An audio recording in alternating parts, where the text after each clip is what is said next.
সূরা ইখলাসের এত পাওয়ার, এত পাওয়ার, এত পাওয়ার, এত পাওয়ার। আল্লাহর হাবিব একবার যুদ্ধের ময়দানে গেছে যুদ্ধ করার জন্য, নিজেই সেনাপতি। হঠাৎ করিয়া জিবরাইল আলাইহিস সালাতু ওয়াস সালাম পয়গম্বরের কাছে এসে বলে, পয়গম্বর, আপনার একজন সাহাবী দুনিয়া থেকে বিদায় হয়ে গেছে। নবী গো, আপনাকেই তো জানাজা পড়াতে হবে। পয়গম্বর বলেন, কোথায় মারা গেছে রে? মদিনায় মারা গেছে। আল্লাহর নবী বলেন, জিবরাইল, আমি কই আমার সাহাবী কোথায়, কে মারা গেল? বলে, মুআবিয়া ইবনে মুআবিয়া দুনিয়া থেকে বিদায় হয়ে গেছে, আপনি নবী তার জানাজা পড়াইতে হবে গো। আল্লাহর নবী কই, আমি কই আর মুআবিয়া কই? দুইজনের মধ্যে দূরত্ব হবে 100 কিলোমিটারের উপরে। কেমনে রে আমি তার জানাজা পড়াবো? এখনকার মতো তার এত উন্নতি যুগ ছিল না, তথ্য প্রযুক্তির যুগ ছিল না, চাইতে গেলেও তো 2 দিন লাগবে। আল্লাহর নবী বলে, জিবরাইল, এটা কি কোনোভাবেই সম্ভব হবে? কেমনে যাব, কিভাবে পড়াবো? জিবরাইল কয়, হুজুর, আপনি তার জানাজা পড়াবেন, কিন্তু আপনি জানাজার জন্য প্রস্তুতি নেন, বাকি যত ব্যবস্থা করতে হয় আমার মালিক আপনারে করে দিবে। আল্লাহর হাবিব যুদ্ধের ময়দানে যুদ্ধ করার জন্য গেল রে, খবর আসলো আর সাহাবী মারা গেল। ঠিক সেখানেই নবী জানাজা পড়ার জন্য প্রস্তুতি নিয়ে গেল। নবীজি জানাজা পড়ানোর জন্য প্রস্তুতি নিল। যেই মাত্র জানাজা পড়ানোর জন্য প্রস্তুতি নিল, নবী তাকায়া দেখে নবীর সামনে মুআবিয়া ইবনে মুআবিয়ার লাশ দেখা যায়। এটা যেন আমার নবীর মুজিজা। আর আজকে এটাকে কেন্দ্র করে আমাদের সমাজে চালু হয়েছে গায়াবানা জানাজা। এই ঘটনারে কেন্দ্র করে যা চালু হয়েছে, অথচ আমার নবীর ছিল মুজিজা। আল্লাহ নবীর নবীওয়ালা চোখ দিয়া লাশ দেখায় দিছে। নবী মুআবিয়া ইবনে মুআবিয়ার লাশ নবীর সামনে দেখতে পায়। আমার নবী জানাজা শুরু করে দিছে। যুদ্ধের ময়দানে জানাজা শুরু হয়ে গেল। মুআবিয়া ইবনে মুআবিয়ার জানাজা। নবীজি জানাজা শেষ করলাম। জানাজা শেষ করে তাকায়া দেখে গো, চতুর্দিকটা যেন মেঘাচ্ছন্ন হয়ে গেছে, অন্ধকার হয়ে গেছে। আল্লাহর নবী বলেন, জিবরাইল রে, কিছুক্ষণ আগেও আমি দেখলাম প্রচন্ড রুদ্রে দাঁড়াইতে পারলাম না, এখন আকাশটা কেন মেঘাচ্ছন্ন হয়ে গেল? আকাশটা কেন এমনটা হয়ে গেল, কালো হয়ে গেল? কি কারণে? এমনি জিবরাইল কয়, হুজুর, আকাশ মেঘাচ্ছন্ন হয় নাই গো নবী, আকাশ মেঘাচ্ছন্ন হয় না। আপনার মুআবিয়া ইবনে মুআবিয়ার জানাজায় এই পরিমাণ ফেরেশতা নাজিল হয়েছে, এই পরিমাণ ফেরেশতা এখানে উপস্থিত হয়েছে। ফেরেশতাদের কারণে সূর্যের আলো দেখা যায় না। চিৎকার দিয়া বলুন সুবহান। আল্লাহর নবী বলেন, কেন রে জিবরাইল, আমার মুআবিয়া ইবনে মুআবিয়ার জানাজায় এই পরিমাণ বুঝি ফেরেশতা আসছে? কি এমন আমল করত? আল্লাহর পয়গম্বর যুদ্ধে চলে গেলেন। যুদ্ধ শেষ যখন নবীজি মদিনায় গেলেন, মদিনায় যাওয়ার পরে সর্বপ্রথম মুআবিয়া ইবনে মুআবিয়ার বাড়িতে গেলেন। নবীজি গিয়া তার আত্মীয় স্বজনদেরকে জিজ্ঞাসা করলো, এই মুআবিয়া ইবনে মুআবিয়া, কি এমন আমল ছিল রে? আমি নবী একটু জানতে চাই, কি এমন আমল আমার সাহাবী করতো, আমি একটু শুনতে চাই। তার আত্মীয় স্বজন বলল, হুজুর, সচরাচর আমরা যে আমল করি এটাই তো করে, আর এক্সট্রা কোনো আমল দেখি নাই। তবে আমাদের কাছে একটা বিষয় স্পষ্ট ছিল, মুআবিয়া ইবনে মুআবিয়া হাঁটতে বসতে যেখানেই যাইতো, অবসর সময় পাইলেই মুআবিয়া ইবনে মুআবিয়া সূরা ইখলাস, কুল হুয়াল্লাহ সূরা পড়তে থাকতো। সুবহান। সূরা ইখলাসের ফজিলত কত বেশি! মুআবিয়া ইবনে মুআবিয়া সূরা ইখলাস পড়ার কারণে আমার আল্লাহ তার এত সম্মান আর এত মর্যাদা বাড়ায়া দিছে। তার জানাজায় অসংখ্য অগণিত ফেরেশতা পর্যন্ত নাজিল হয়। আমার যুবক ভাইরা, বলুন তো দেখি, সেই আল্লাহ এখনো আছে না নাই? জোরে কয় না? আমার মালিক এখনো আছে। আমরাও যদি প্রতিদিন সূরা ইখলাস পড়তে থাকি অবসর সময় পাইলেই পড়ব, একদিকে হলো তোমার ইজ্জত আল্লাহ বাড়ায়া দিবে, সমাজের মধ্যে সম্মান বেড়ে যাবে। আল্লাহ রাব্বুল আলামিন বলেন ইখলাসের কারণে কিয়ামতের ময়দানে আমি আল্লাহ তোমার জন্য জান্নাতে একটা বালাখানা তৈরি করে দিব, সমাজে তোমার ইজ্জত বাড়ায়া দিব। এই সূরার অসংখ্য ফজিলত যুবক ভাইরা আমার, আমি আপনাদের সামনে সংক্ষিপ্তভাবে কথাগুলি বলার চেষ্টা করছি। প্রথমত কেন নাজিল হলো সেটাও সংক্ষেপে শুনছেন, সরল তর্জমাগুলি সংক্ষেপে শুনছেন, এবং এই সূরার ফজিলত সংক্ষেপে শুনছেন। এখন বাকি হলো কারা কারা আমল করবো, হাত তুলে দেখান। সবাইকে কমপক্ষে 3 বার, কথা হয় না, কমপক্ষে 3 বার, উপরে আমরা 10 বার 100 বার পড়ব ইনশাআল্লাহ। সবাইকে কবুল করুক। বলনেওয়ালা শুননেওয়ালা উভয়কে সহি আমল করার তৌফিক দান করুক সকলে বলে আমিন।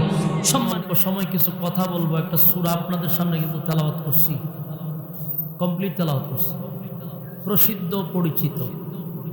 আপনারা সাধারণ মানুষের কাছে সূরাটা কুল হু আল্লাহ নামে পরিচিত। এই সূরার নাম হলো সূরা ইখলাস। পাবলিক সূরাটাকে কুল হু আল্লাহ বলেই জানে। এই সূরাটি আপনাদের সামনে আমি তেলাওয়াত করছি। কোরআনের অসংখ্য সূরার মধ্যে এই সূরাটাও একটা ছোট্ট সূরা, একেবারেই ছোট।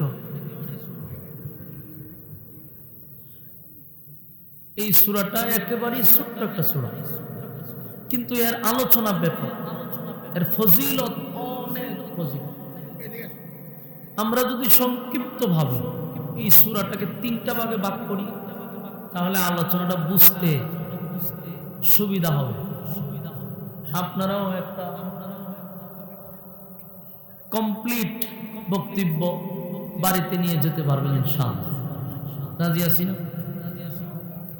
এই সূরাটাকে আমরা 3টা ভাগে ভাগ করি। প্রথম, এই সূরাটা নাজিল হলো কেন, এর সংক্ষিপ্ত কিছু কথা। এই সূরাটা নাজিল হওয়ার কারণটা কি ছিল, কেন নাজিল হলো, এর সংক্ষিপ্ত কিছু কথা আপনাদের সামনে উপস্থাপন করার চেষ্টা করবেন ইনশাআল্লাহ। এরপরে সূরাটার সরল তরজমা, তারপরে সূরার সংক্ষিপ্ত ফজিলত। এই অল্প সময়ের ভিতরে আমরা যদি 3টা ভাগে সূরাটাকে ভাগ করি বুঝতে আপনাদের সুবিধা হবে, এবং আশা করি সূরার আলোচনাটা বাড়িতে নিয়ে যেতে পারবেন। আল্লাহ তৌফিক দান করুক, আমিন। এই সূরা নাজিল হওয়ার মূল কারণ হলো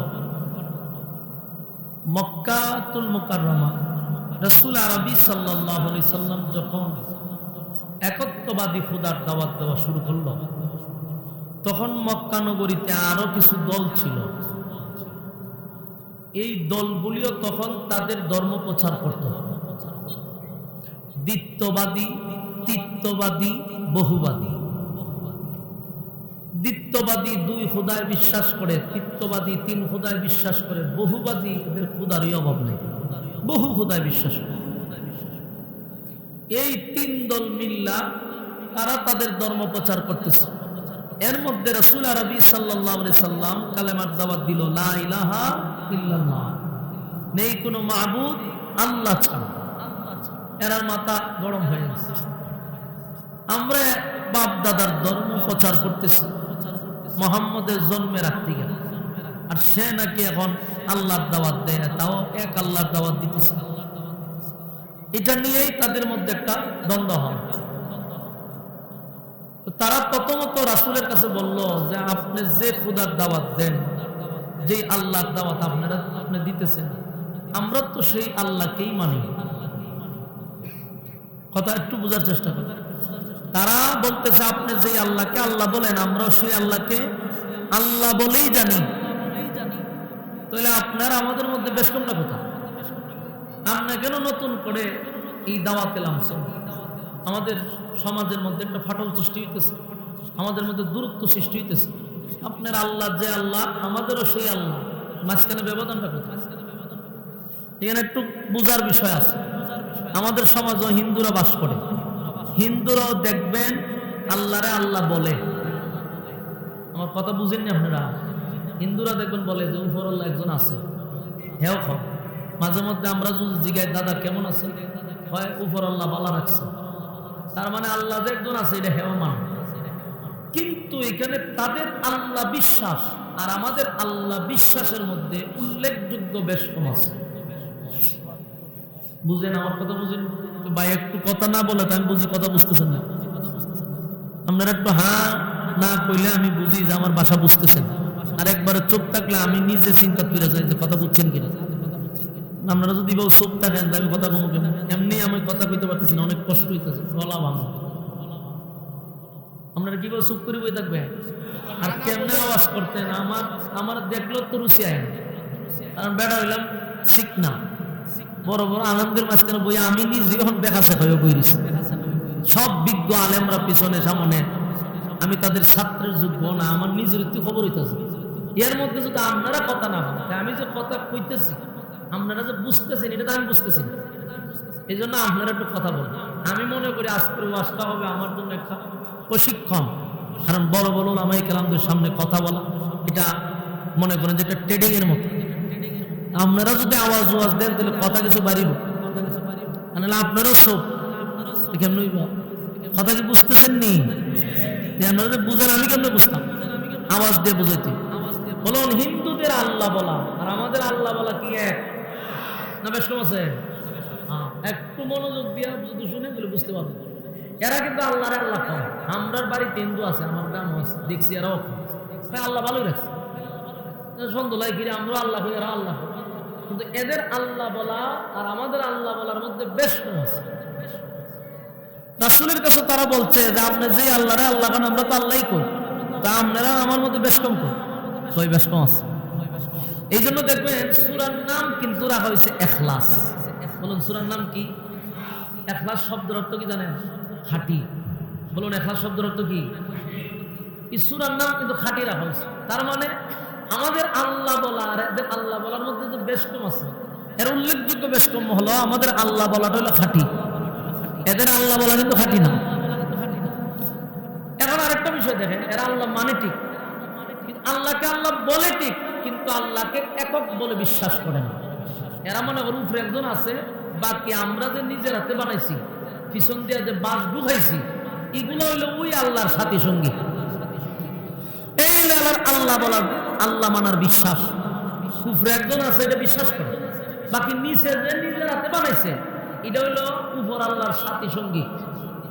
এই জন্য তাদের আল্লাহ বলার আমাদের আল্লাহ বলার মধ্যে উল্লেখযোগ্য বেশ কম, সামান্য বেশ কম। হ্যাঁ, রাখতে। আমি এই বিষয়টা নিয়ে আরেকটা বিষয় চিন্তা করছি। দেখেন, আমরা বিশ্বাস করি আল্লাহ ছাড়া কোনো মাবুদ নাই, কোনো ইলাহ নাই, ওনার কোনো সাথী সঙ্গী নাই।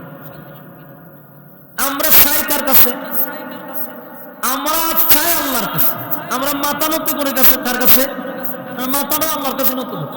আল্লাহ ছাড়া কারো কাছে আমরা মাথা নত করি না, আল্লাহ ছাড়া কারো কাছে চাই না।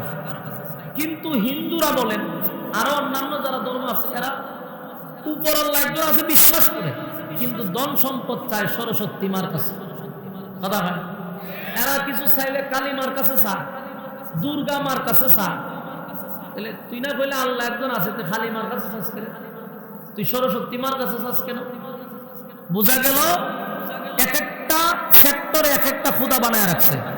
ধন সম্পদ দিব এক মায়, সন্তান দিব আরেক মায়, বিভিন্ন সেক্টরে সেক্টরে খোদা বানায় রাখছে।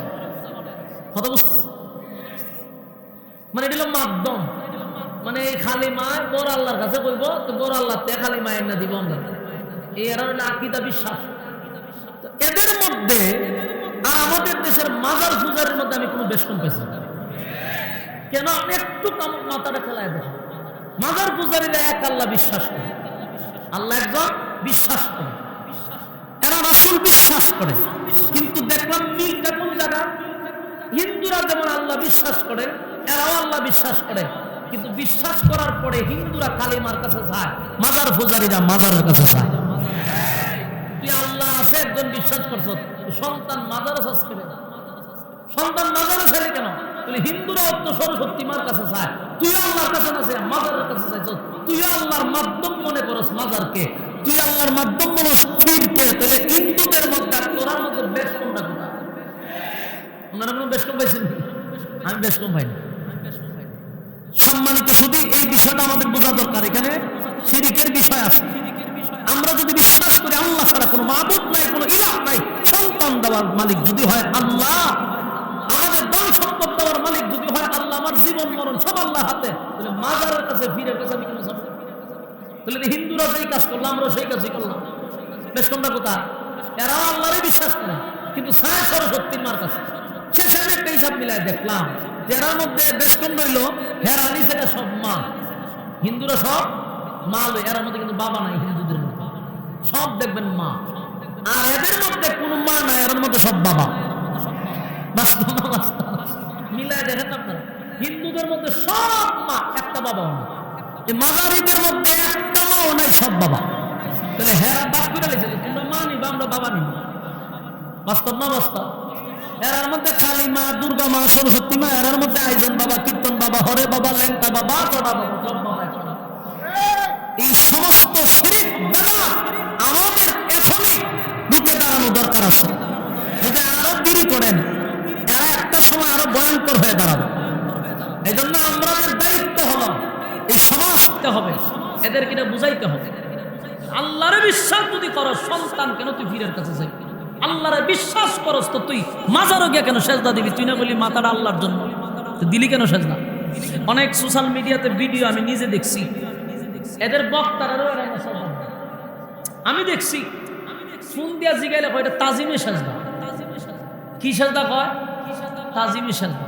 আমাদের জামিয়া ইউনিভার্সিটি থেকে দইরা দাঁড়া কান্তি দইরা, এই যে এখানে বড় বড় উলামা একরাম আছে, এরা ছাত্র অর্থ যোগ্যতা এদিন নাই। আমরা দেখছি কোনো সময় এরা তাজিমে সেজদা দিতে দিলে জুতাটা বাইরে শুরু করে দিল। তুই ভাইলে কই তাজিমে সেজদা? সূরা কয় তাজিমে সেজদা দেয়। এরা শ্রোতাদেরকে শিরিক শিখাইতেছে, নিজেও জাহান্নামও যায়, শ্রোতাদেরকে দইরা দইরা জাহান্নামে নিতেছে।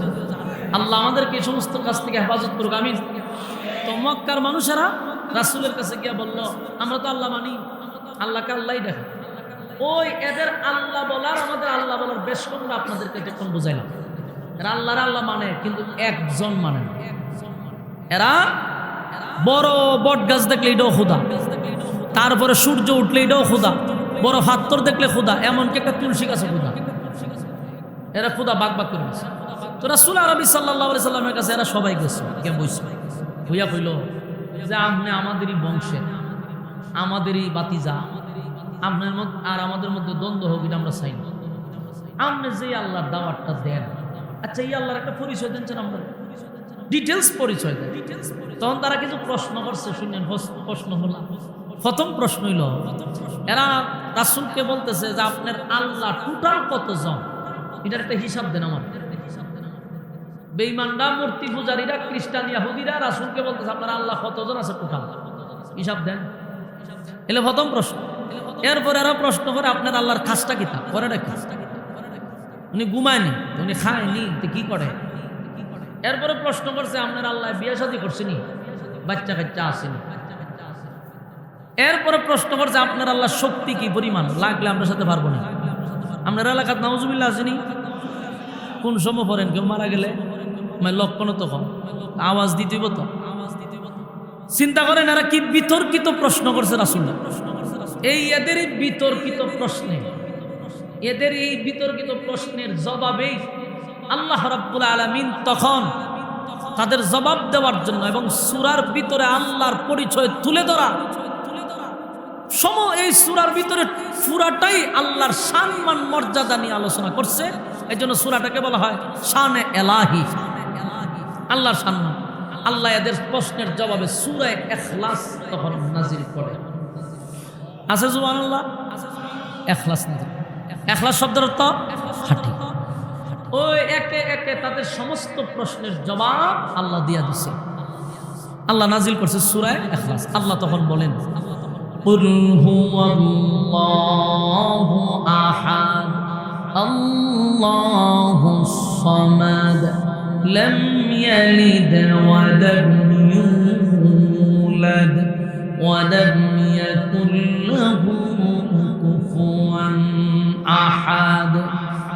আল্লাহ রাব্বুল আলামিন বলেন, কুল হুয়াল্লাহু আহাদ, নবী আপনি বলুন আমি আল্লাহ একক, আমি আল্লাহ একক, অদ্বিতীয়, আমার কোনো সাথী নাই, আমার কোনো সঙ্গী নাই, আমার কোনো ইলাহ নাই।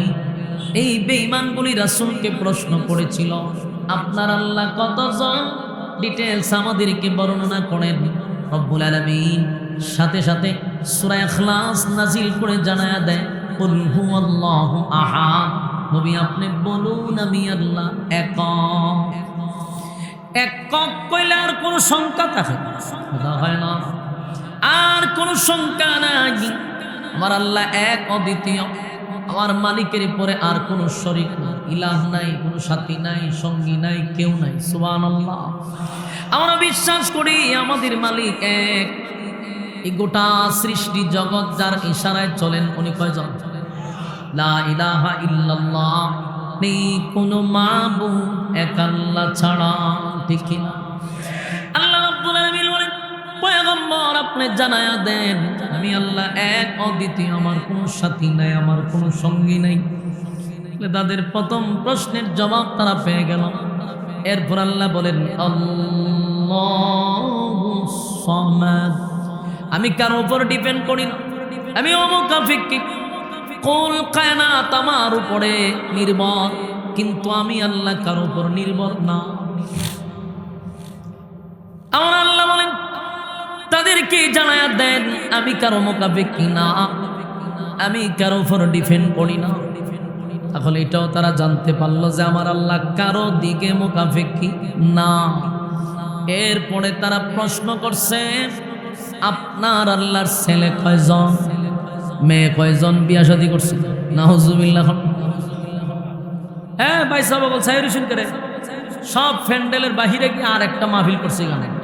ওই দেখেন সব বয়ে দিছে প্যান্ডেলের বিদ্যালয়ে। তো আমার কথা বলার আগ্রহটা আরো বাড়লই না, হোক কেন গিয়ে মিটিং করে, এটা কোনো হইল নি।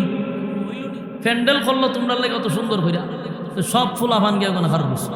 ভলান্টিয়ার হই এরা আধা কিলোমিটার ওই দৌড়াই দেন, আনালে প্যান্ডেলের ভিতরে ঢুকান। বলে গপ করলে আধা কিলোমিটার দূর গিয়া কিতা কর, হ্যাঁ এখানে করত করে। এরপরে তারা প্রশ্ন করছে আপনার আল্লাহ বিয়া শাদী করছে? কারণ খ্রিস্টানরা তো আল্লাহ মানে তিনজন, এরার বক্তব্য কি জানেননি? আরো সাংঘাতিক। খ্রিস্টানরা কয় আল্লাহ একজন তা আছে, আর আল্লাহর বইল মরিয়ম, আর ঈসা পয়গম্বর হলো আল্লাহর ছেলে। এই হলো তিন খোদা। চিন্তা করে মাথা কি পরিমাণ হচ্ছে। এরা মানে তিন খোদা। আর মূর্তি পূজারীরা এরার খুদার অভাব নেই, এরা খুদারই অভাব। এই জন্য তারা প্রশ্ন করছেন আপনার আল্লাহ বিয়া শাদী করছে, ছেলে মেয়ে আসেনি? আল্লাহ কয়লাম ইয়ালিদ ওয়ালাম ইউলাদ, আমি আল্লাহ কারো কাছ থেকে জন্ম নেই নাই, আমি আল্লাহ কাউকে জন্ম দেই নাই। সুবহানাল্লাহ। বলুন আমার মালিক কি কাউরে জন্ম দেয়? কারো কাছ থেকে জন্ম নেয়? কারো কাছ থেকে জন্ম নেয় না। আমার মালিক কাউরে জন্ম দেয় না। তাহলে এটার জবাবও তারা পাইছে, কথা কই না? পাইছেনি জবাব? এটার জবাব মালিক দিয়া দিল, লাম ইয়ালিদ ওয়া লাম ইউলাদ, আমি আল্লাহ কারো কাছ থেকে জন্ম নেই নাই, আমি কাউরে জন্ম দেই নাই। বেঈমানরা তাদের প্রশ্নের জবাব পেয়ে গেল। এরপরে তারা যে প্রশ্ন করছে আপনার আল্লাহ ক্ষমতা আছে, এই ক্ষমতা নিয়ে তারা প্রশ্ন। আল্লাহ কত বেঈমানরে সাইজ করলো, নমরুদ দ্বারাও কিন্তু সাইজ করছে। নমরুদ দাও ইব্রাহিম নবীরে কইছিল তোমার আল্লাহ লাগলে পারবো না। আল্লাহ নমরুদ দ্বারা সাইজ করছে। কি দিয়ে সাইজ করছে? জুতা দিয়ে। জুতা। আল্লাহর বরত্ব নিয়ে যারা বড়াই করে এদের শেষ পরিণতি হয় জুতার বাড়ি। কথা হয় এই ক্ষমতা পাইয়া ক্ষমতার অপব্যবহার করা যাবে না। তুমি কেমন ক্ষমতার মালিক হয়েছো? সামান্য একটা বাংলাদেশ। হ্যাঁ, আর নমরুদরে আল্লাহ গোটা পৃথিবীর রাজত্ব দিছিল। একটা দেশ না, গোটা পৃথিবীর রাজত্ব নমরুদরে দিছিল। সেই নমরুদরে যদি আল্লাহ জুতা দা ফিডাইতে পারে, তাহলে দাদার দেশের দাদারে কি আল্লাহ জুতা দা ফিডাইতে পারে না? দাদা একটা ভারত মহাদেশ মনে কই না, দাদায় যেই পরিমাণ লাফানিটা লাফাইতেছে, আল্লাহ বুঝাইয়া দিছে নমরুদ্দারে কিন্তু জুতাদা দিছি। ফেরাউন্নারে কিন্তু আমি সুবায়া মারছি, আর মুদ্দারে আল্লাহ জুতা দা ভিড়াই। ওই মুদিয়ার ফেরাউন এই এরার মতো না, মুদিয়ার নমরুদ একরকম। নমরুদ্দারে যেমন জুতা দা ভিড়াইছে, আল্লাহ নমরুদরেও জুতা দা ভিড়াইছে, ঠিক মুদিরেও জুতা দা ভিড়াইব। অপেক্ষা করো, লক্ষণ মুদির বেশি ভালো না, বেশি শুরু করে দিছে তো লক্ষণ খুব খারাপ। আল্লাহ বলেন ক্ষমতা দিয়াও পরীক্ষা করি, ক্ষমতা পাইয়া কয় আমার আল্লাহকে আমার সঙ্গে পারবো। চিন্তা করে এই নমরুদেও কিন্তু একই বক্তব্য খলিলুল্লাহর কাছে বলছিল। আল্লাহর কাছে ইব্রাহিম খলিলুল্লাহ বলে, মালিক এই নমরুদটা তো খুব মারাত্মক খারাপ, এখন কয় আপনার সঙ্গে নাকি যুদ্ধ করত। নমরুদেও চাইছিল আল্লাহর সাথে যুদ্ধ, তো নমরুদে মারার জন্য আল্লাহ কামান আর বিমান পাঠাইছে। কামান বিমান লাগে না। পৃথিবীর মানুষেরা আমার মালিক কামান আর বিমান দিয়া ধ্বংস করে নাই। এত বড় প্রেসিডেন্ট ছিল নমরুদ, গোটা পৃথিবী যার আঙ্গুলের ইশারায় চলত, সেই নমরুদ দ্বারে মশার বাহিনী দিয়া আল্লাহ হুকায়া দিছে। নমরুদ কতক্ষণ পরে পরে ইব্রাহিম খলিলুল্লাহকে বলে, আপনার বাহিনী কোথায়? আপনার আল্লাহ বাহিনী পাঠায় না কেন? আর নমরুদ 50 কিলোমিটার এরিয়া নিয়ে তার বাহিনী লইয়া দাঁড়াইছে, আল্লাহর সাথে যুদ্ধ করছে। সবগুলারে লোহার পোশাক পরাইছে, অস্ত্র নিয়ে দাঁড়ায় আছে। মালিক কামান বিমান পাঠাবে এমনটা মনে করছে। আল্লাহ হয় তোর মতো একটা খেলোয়াড়ের সাথে যদি আমার কামান বিমান পাঠানি লাগবে, ইজ্জত থাকে। আল্লাহ এমন এক বাহিনী পাঠাইছে যেই বাহিনী আমরা তাফা দিই। মশা পাঠাইয়া দিছে, মশা পাঠাইয়া নমরুদের বাহিনীর একটা প্রতিবন্ধী মশা ছিল যেটার পা নাই। প্রতিবন্ধী মশা কয়, মালিক আমারে কোন খামে পাঠাইছে? আল্লাহ হয় তোরে দিয়ে বড় খাম পাড়া। আল্লাহ ঠিকই প্রতিবন্ধী মশারে নমরুদের নাক দিয়ে ঢুকাইছে, ঢুকাইয়া মগজ মতো সেন্টারে বসায় রাখছে। সেখানে বসাইয়া তার সুই মগজের ভিতরে ঢুকায় আর বাইর পড়ে। নমরুদে লাফাইয়া 3 হাত উপরে উঠে, অস্তিত্ব নাই, নমরুদ পাগলের মতো হয়ে গেছে। যুবক ভাই, আমার মালিক কিন্তু চাইলে নমরুদরে সেদিনই মেরে ফেলত, কিন্তু ডাইরেক্ট মারে নাই। তার কারণ হলো যারা জমিনে জুলুম করে, নির্যাতন করে, শুধু পরকালেই তাদের শাস্তি এমনটা নয় রে, দুনিয়াতে চরম পর্যায়ের বেজ্জতি করার পরে আল্লাহ দুনিয়ার থেকে নেই। আগে তারা চরম পর্যায়ের বেজ্জতি করবে, লাঞ্ছনা অপমান করে, তারপরে দুনিয়ার থেকে নিবে। তাই নমরুদরে বেজ্জতি করার জন্য আল্লাহ একটা মশারে সেন্টারে বসে রাখছে। সেখান থেকে যখন সুইচ টিপ দেয়, নমরুদ ফাল দিয়া লাভ দিয়া ভাসাতো খালি লাফায় পাগলের মতো, যা পায় তা দিয়া মাথায় বাড়ি দেয়, কিন্তু কাজ করে না। মশায় তো খামুর সার, মশারে হেড অফিস থেকে বলা হয়েছে জাগা মতো বাড়ি দিলে সার। নমরুদ যা পায় তা দিয়া বাড়ি দেয়, কিন্তু বেতা তো সার। শেষে জুতা ছিল কাছে, এটা দিয়া বাড়ি মারতেই মশা সুই বাইর করছে। নমরুদের জুতার ভাজাই সব কোনা ওয়ালো বাইরিলাম, তাফাইলাম, বাইরিলাম, বেতা সারি, জুতা দা বাড়ি দিয়া বেতা ছেড়ে দিল। নির্ঘাত জুতার মধ্যে কোনো ওষুধ আছে? আসলে ওষুধ না বেজ্জতি, এটা আল্লাহর বেজ্জতি। এখন কতক্ষণ পরে জুতা দা বাড়ি দিলে বেতা সারে, আর নিজে আর কত বাড়ি তো লুক রাখছে জুতা দা বাড়ি বেলা। আল্লাহ বেজ্জতি কেন? টেকা দিয়া লুক রাখছে, তুই জুতা দা বাড়ি দিস টাইমে টাইমে, টেকা দি মনে থাকে।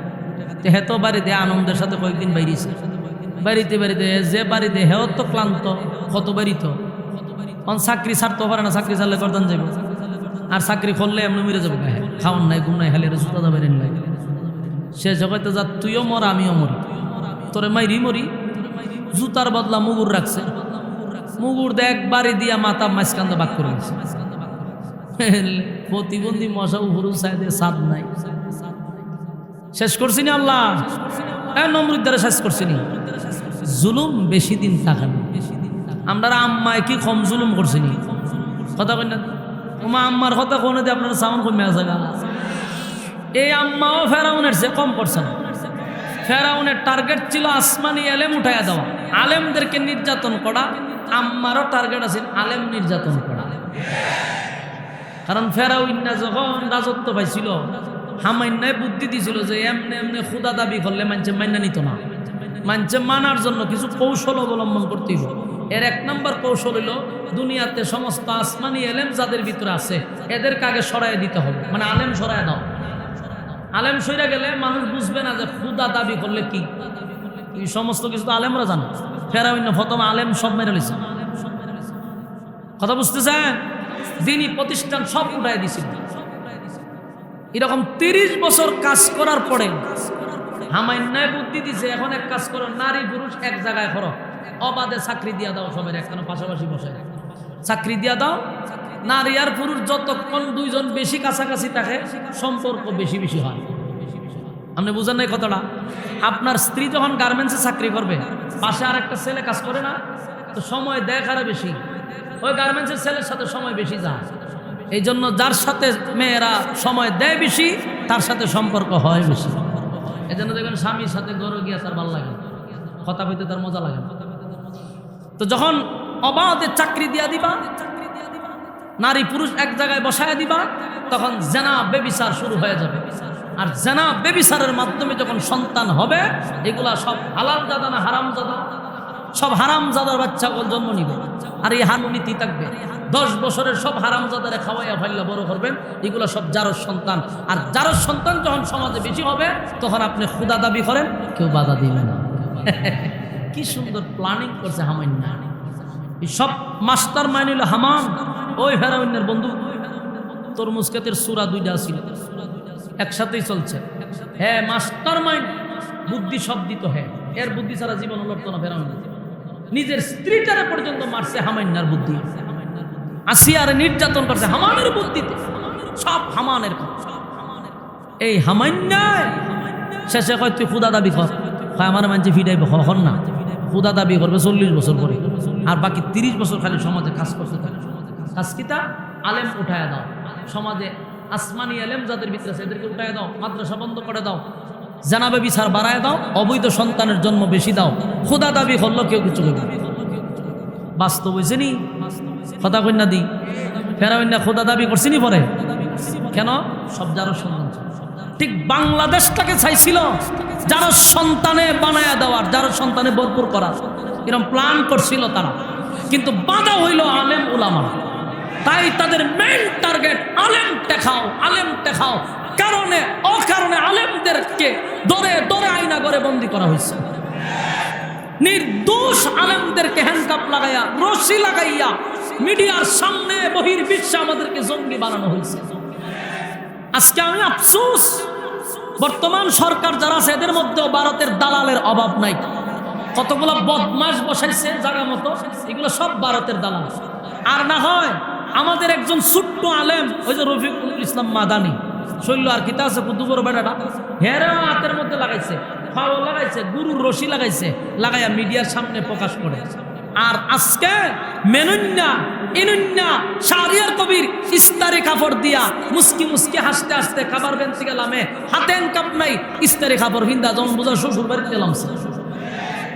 এর উদ্দেশ্য কি? তা একজন আলেম রে এনকাপও লাগায়, রশিও লাগায়, আবার এখান থেকে শিকল বান্ধে। আর ইনুন্না মেনুন্না রে ইস্তারি কাপড় ফরাইয়া হোটেল থেকে খাওয়াই, আর ঘরে খাবার বেনতে গেলাম শ্বশুর বাড়ি। আপনি কি বুঝেন? এখনের সরকারও কিন্তু একদম ফ্রেশ না? এখনের সরকারের ভিতরে ভারতের দালাল আছে। এই দালাল মুক্ত যতদিন না হবে, আল্লাহর কসম, বাংলাদেশ পরিবর্তন হবে না। দালাল যদি না থাকতো, ইন্ডিয়া সোজা হয়ে যেত না। ভারত সোজা হয় না, কারণ এদের এজেন্টটা বাংলাদেশে আছে, এখান থেকে লড়া দেয়। এজন্য আলেম ওলামারা বিপদের সময় বাংলাদেশের পাশে সব সময় ছিল, এখনো আছে। বাংলাদেশের ইঞ্চি ইঞ্চি মাটি রক্ষা করতে গিয়ে যদি রক্ত দিতে হয়, আলেমরা যদি ডাক দেয়, আমাদের সমস্ত কিছু ছেড়ে স্ত্রীর কাছ থেকে প্রয়োজনে বিদায় নিব, বাচ্চাদের কাছ থেকে বিদায় নিয়ে আলেমদের সাথে এক হয়ে প্রয়োজনে লং মার্চ করতে বাধ্য হব। ঠিক কিনা বলেন? আমার সোনার বাংলাদেশ যদি রক্ষা করতে গিয়া মাথায় কাপন বাঁধতে হয়, আবারও বাঁধবো, কিন্তু বাংলাদেশের মাটির ভিতরে মালুরে ঢুকতে দিব না ইনশাআল্লাহ। আপনারা কি মনে হয় ওই বাংলাদেশে এমনি এত গরম হয়েছে? না ওই যে ফেসিস সরকারি গানে বইয়ে বইয়ে রিমোট কন্ট্রোল করে।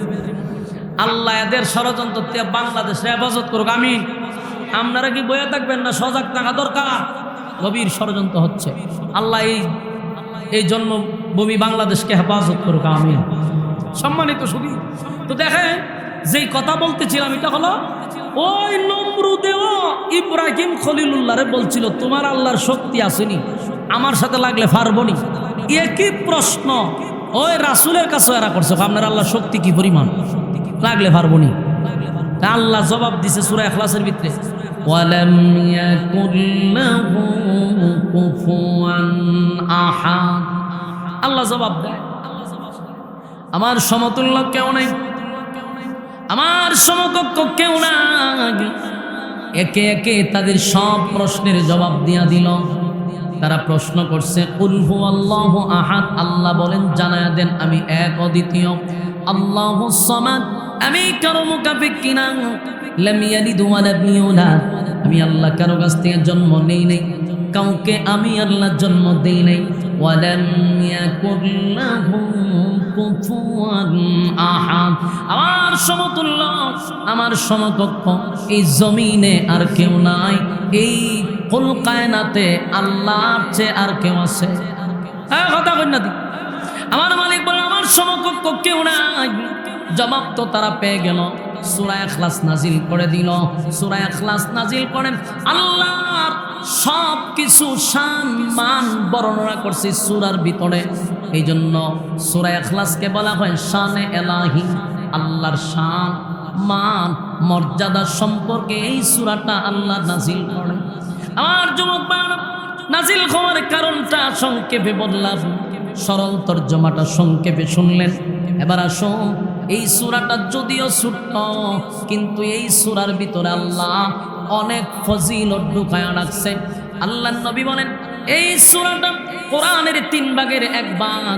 যদি কেউ একবার পড়ে 10 পারার সওয়াব পায়, কেউ যদি 2 বার পড়ে 20 পারা, কেউ যদি 3 বার পড়ে রে, প্রত্যেকের আমল নামায় একটা খতমের সওয়াব আল্লাহ দিয়া দেয়। আমার যুবক ভাইরা, আমি তো মনে করি সূরা ইখলাস আমাদের জন্য একটা নিয়ামত, আমাদের জন্য একটা নিয়ামত। কেন নিয়ামত? এই প্যান্ডেলের ভিতরে অনেক মানুষ আছে, অনেক মানুষ দাঁড়ায় আছে, এদের মধ্যেও আছে এমন লোক আছে রে সূরা ফাতিহা থেকে নিয়া সূরা নাস পর্যন্ত, আজ পর্যন্ত দেখে দেখে পরে পরে খতম দিতে পারে না। এমন লোক আছে না? এমন লোক আছে ফাতিহা থেকে নিয়া নাস পর্যন্ত তার কপালে জুটে নাই, কোনোদিন দেখে দেখে পড়ে একটা খতম দিবে হয় নাই, তার ভাগ্যে নাই।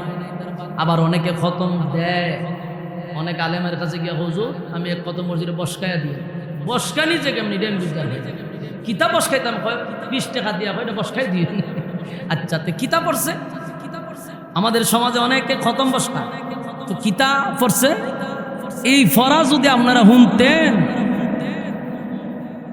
আমার মনে হয় তাদের পড়া শুনেও শয়তানের ডিস্কো নাচ নাচে, অথবা ডিজে গানের আয়োজন করে যে মাশাআল্লাহ এরা আলাদা একটা কোরআন এরা নিজেরা বানাইছে। এমন কিছু পড়া পড়ে যা মাথার ব্রেন নষ্ট হয়ে যায়, যে কই পাইছে আর এরা করতে শিখছে। এরকম খতম তো অন্য লোক আছে, নিজের খুব গর্ব মনে হচ্ছে আমি অনেক খতম দিচ্ছি। জিগা ওর পুরা রমজানে 8-10টা খতম দিতে পারে। কিতাবে পড়ে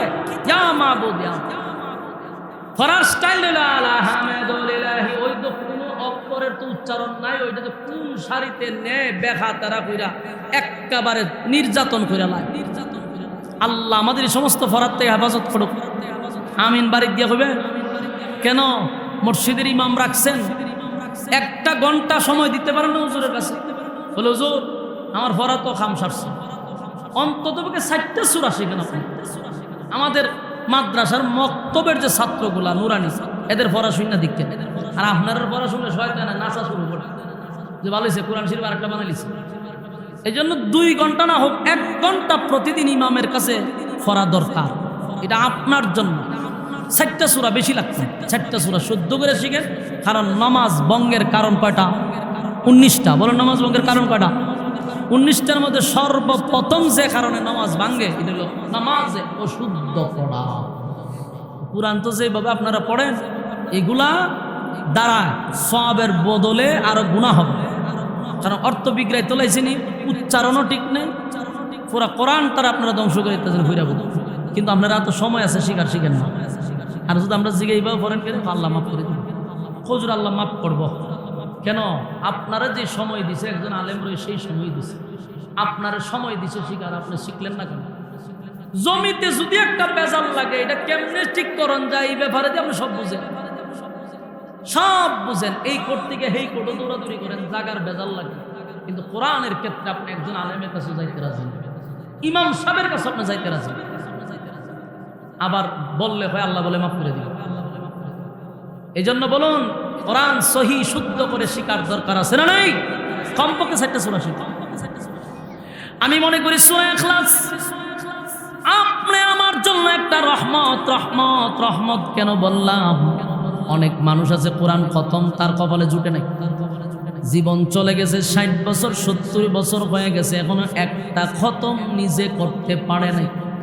এই হালতে যদি মারা যান, কিয়ামতের মাঠে যখন আপনার আমল নামা আল্লাহ আপনাকে দড়ায়া দিবে, তাকায়া দেখবেন যে গোটা আমল নামার জিন্দগিতে একটা কোরআনের খতম আপনার আমল। আফসোস, আমার মালিক এই কোরআন আমাদের কাছে পাঠাইলো, কত বড় নিয়ামত ছিল আল্লাহর কোরআন, কিন্তু আমার আমল নামায় জিন্দগি ভর একটা কোরআনের খতম নাই রে। কত সময় আমাদের চলে যায়, কিন্তু কোরআন পড়ার সময় আমরা পাই না। যদি বলে আসেন না ভাই মসজিদ, আমরা উত্তর দেয় হুজুর আমার তো সময় নাই, আমি অনেক ব্যস্ত, আশুগঞ্জ বাজারে আমার ব্যবসা আছে, আমি বড় ব্যস্ত।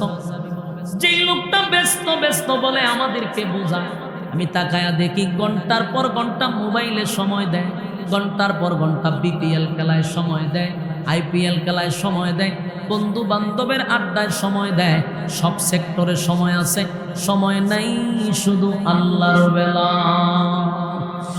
আল্লাহ বলে বাংলা সময়ের মালিক আমি, আমার দেওয়ার সময় পাইয়া আমারে দিলি না। আল্লাহ কয় ওয়াল আসর, সময়ের কসম, ইন্নাল ইনসানা লাফি খুসর। আল্লাহ বলেন কসম করলাম সময়ের, তোরা ক্ষতিগ্রস্ত। মালিক বলেন কসম করলাম সময়ের কসম, সময়ের কসম, নিশ্চয়ই তোমরা ক্ষতিগ্রস্ত। কেন ক্ষতিগ্রস্ত? আল্লাহর দেওয়া সময় পাইয়া মালিককে সময় দিলাম না, আখামে কুখামে সময় ব্যয় করলাম। কিয়ামতের কঠিন ময়দানে মালিক কিন্তু সময়ের হিসাব নিবে গো, আমার মালিক কিন্তু সময়ের হিসাব নিবে। তাই বৃদ্ধ বাবাদের কাছে বলি, যারা কোরআন খতম করতে পারেন নাই, আপনার 60-70 বছর হয়ে গেছে, দেখে দেখে পড়েও পারেন নাই, আপনাদের কাছে আমার আবদার হলো, কিয়ামতের মাঠে যেন আমাদের আমল নামায় এমনটা না হয় যে আমার আমল নামায় কোরআনের কোনো খতমই নাই। কি জবাব দিবেন আল্লাহর কাছে? আল্লাহ যদি বলে বান্দারে কোরআন না তোদের কাছে আমি পাঠাইছি, আমি আদমের কাছে কোরআন পাঠাই নাই, নূহ পয়গম্বর 950 বছর কান্ল, তার কাছে কোরআন পাঠাইলাম না, ইব্রাহিম খলিলুল্লাহর কাছে পাঠাইলাম না, মুসার কাছে পাঠাইলাম না, কোরআন তো আমি তোদের কাছে পাঠাইলাম, একটা খতম দিতে পারলি না। সেদিন কি জবাব দিব? তাই আল্লাহ পয়গম্বর বলেন সূরা ইখলাস আমাদের জন্য একটা নিয়ামত হলো। যেই সূরা ইখলাস একবার পড়লে হয় 10 পারার সওয়াব, 2 বার পড়লে হয় 20 পারার সওয়াব, 3 বার পড়লে হয় 1 খতমের সওয়াব। চিৎকার দেয়া কোন সুবহান। এত বড় নিয়ামত পাইছি,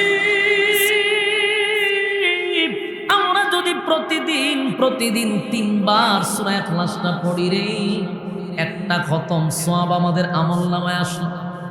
এই একটা খতম সওয়াব যদি প্রতিদিন হয়, 365 দিনে আমাদের 365টা খতম হয়ে যায়।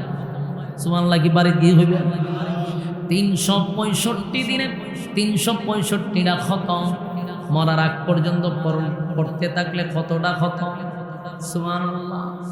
এতগুলা খতম লইয়া যখন হাসরের মাঠে দাঁড়াইবেন, আমলনামা দেখানো হবে, সেদিন তো তাকায়া দেখবেন শুধু কোরআনের খতম আর খতম আর খতম আপনার আমলনামার মধ্যে। সুবহান। তাই আমার সঙ্গে পড়ুন, আমরা কমপক্ষে একটা খতম লইয়া বাড়িতে যাইতে রাজি আছি। কথা হয় না? তাহলে পড়ুন কুল হুয়াল্লাহু আহাদ আল্লাহুস সামাদ লাম ইয়ালিদ ওয়া লাম ইউলাদ ওয়া লাম ইয়াকুল লাহু কুফুয়ান আহাদ। এই মুহূর্তে আমার সঙ্গে যারা পড়ছেন প্রত্যেকের আমল নামায় কিন্তু 10 পারা রেডি হবে। সুবহানাল্লাহ না? আপনারা দুর্বল, সব দিক দিয়ে আপনারা দুর্বল। এত বড় একটা সওয়াব অ্যাকাউন্টে জমা হয়েছে, ভিতর দিয়া সুবহানাল্লাহ বাহির হয় না। কি পরিমাণ শয়তানে আপনারে কিলাইছে চিন্তা করে। জনমের লারানে আপনারা লারাইছে। 10টা পারার সওয়াব আমলনামায় ঢুকছে, আরো 10 পারার দরকার আছে। আবার পড়েন কুল হুয়াল্লাহু আহাদ আল্লাহুস সামাদ লাম ইয়ালিদ ওয়া লাম ইউলাদ। এই মুহূর্তে আমার সঙ্গে যারা 3 বার সূরা ইখলাস পড়ছেন, আল্লাহর কসম প্রত্যেকের আমলনামায় এই মুহূর্তে একটা খতমের সওয়াব আল্লাহ ঢুকায়া দিছে। চিৎকার দিয়া বলুন সুবহান। আমার যুবক ভাইরা, কত বড় নিয়ামত! সচরাচর মাহফিলে বসলে আমরা একটা খতম নিয়ে বাড়িতে যেতে পারি না, কিন্তু এই মাহফিলে এসে প্রত্যেকের আমলনামায় একটা করে খতম আল্লাহ জমা করে দিছে। এটা কিন্তু বহুত বড় এক নিয়ামত। যুবক মায়েরা, আজকে পড়ছি আর পড়ব না এমনটা না, প্রতিদিন কমপক্ষে 3 বার পড়বেন। একটা খতম যদি আপনার আমলনামায় ঢুকে, প্রতিদিন 365 দিনে 365টা খতম এইভাবে মরার আগ পর্যন্ত যদি চালায়া যান, কিয়ামতের মাঠে দেখবেন শুধু আপনার আমলনামায় কোরআনের খতম দেখা যায়। সুবহানাল্লাহ। আর সূরা ইখলাস শুরু এখানেই শেষ নয় গো। এই সূরার এত ফজিলত, এত ফজিলত। কোন বান্দা বান্দি যদি কমপক্ষে 10 বার কেউ তেলাওয়াত করে, কমপক্ষে যদি সূরা ইখলাস 10 বার তেলাওয়াত করে রে, আল্লাহর নবী বলেন জান্নাতের ভিতরে তার জন্য আমার আল্লাহ একটা বালাখানা তৈরি করে দিবে। আপনারা খুশি না বেজা? 10 বার পড়তে আমার মনে হয় না যে 5টা মিনিট লাগবে, কিন্তু 10 বার পড়লে জান্নাতের ভিতরে একটা বাড়ি আমার আল্লাহ বানায়া দিবে। এই আনন্দে সাহাবায়ে কেরাম লাফাইতেছিল যে আল্লাহ, আমি প্রতিদিন পড়ব, আমার জন্য আল্লাহ জান্নাতে বালাখানা বানাবে। আমার যুবক ভাইরা, শুধু তাই না, সূরা ইখলাস যদি কেউ নিয়মিত পড়তেই থাকে, আমার আল্লাহ তার ইজ্জত আর সম্মান বাড়ায়া দিবে।